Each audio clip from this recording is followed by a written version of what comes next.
Certains voient cela d'un regard admiratif. Pour lui, le sort l'a mis en face d'être si profond qu'il affectionne particulièrement. Comme il a le privilège de les connaître quasiment tous, il veut les exhorter à marquer d'une pierre blanche et mémoriser cette date dans leur mémoire. Et pour cause, jamais ils n'avaient été aussi seuls ensemble. Chacun exprimant librement ses différences, cette diversité constitue à ses yeux une richesse. Il exulte de ce plaisir qu'on ressent lorsqu'on est à l'origine d'un tel rassemblement. D'érudits, on se voit alors en train de contribuer à changer d'une certaine manière le monde.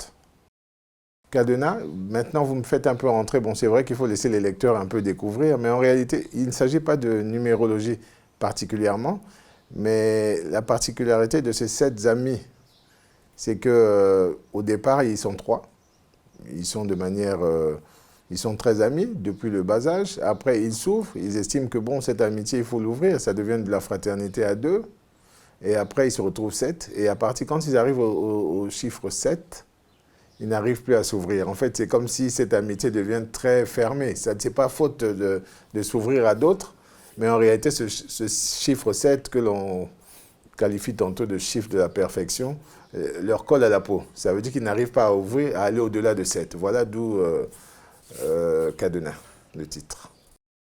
Bon, l'inspiration, disons que, vous savez, à force d'écrire, j'en suis à mon 5e ouvrage, parce que j'ai aussi fait des collaborations. Et c'est vrai qu'on est souvent, d'une certaine manière, guidé aussi par les lecteurs. Et je me suis rendu compte, il n'y a pas très longtemps, que j'étais en train de suivre une quête. Une quête, en fait, il y a même quelqu'un qui a prétendu que c'était ma manière à moi de définir le mieux vivre ensemble. Là, il s'agit d'amitié, et c'est vrai que c'est quelque chose qui m'interpelle très souvent, parce que je veux voir l'altérité. C'est vraiment un thème qui me tient à cœur, et donc, je veux dire, il y a sûrement du vécu. Et bon, je vis des amitiés de manière très intense et j'ai pensé, à travers ce ressenti, écrire ce roman et expliquer combien l'amitié est quelque chose qui peut être essentiel. Bon, c'est quelque chose qui on va dire, qui me pénètre les tripes et l'amitié pour moi est quelque chose de fondamental. Bon, merci beaucoup, mais il est important de préciser d'abord que nous avons essayé de, je ne sais pas si on va parler d'innover, mais à travers un ouvrage, nous avons 2 genres littéraires, à savoir un roman et un essai. C'est-à-dire que le sujet traité est le même, c'est l'amitié. Et à travers le premier roman, nous parlons de 7 amis que rien ne prédisposait à se retrouver ensemble, mais après, ça devient une amitié, on va dire, indétrônable. Et puis en deuxième partie, c'est cet essai justement, où je parle de l'amitié et mon point de vue, cet essai que je soumets à l'appréciation des autres, et que l'amitié, elle n'est pas assez comptée, elle n'est pas assez exploitée en littérature, dans la littérature moderne.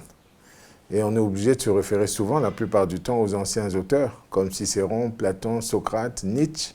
Mais en réalité, les auteurs contemporains se complaisent beaucoup plus dans des émotions suscitées par l'amour, par la tragédie, par le drame, vous voyez. Donc voilà un peu la thèse que je défends à travers mon essai. Bon, les projets, on en a beaucoup. C'est vrai qu'en termes de littérature, on est heureux. On sort d'un salon du livre africain. On se rend compte que le livre africain a de belles lettres encore à offrir. Et bon, c'est vrai qu'il y a une grande inspiration. Moi, je suis en train de préparer un autre roman autobiographique. Il y a de très belles choses. Je pense qu'il faut puiser dans nos racines. Et moi, je me fais fort de chercher à travers ces hommes qu'on a appréciés, qu'on a beaucoup aimés. Et je réserve un peu, pour le moment on parle de Cadena, mais c'est vrai que des projets, on a beaucoup. Il faut participer au salon, on est invité ça et là, c'est pas toujours évident. Il faut donner un peu plus d'allant à notre culture et surtout à notre littérature. C'est un appel parce que la littérature africaine est très prisée.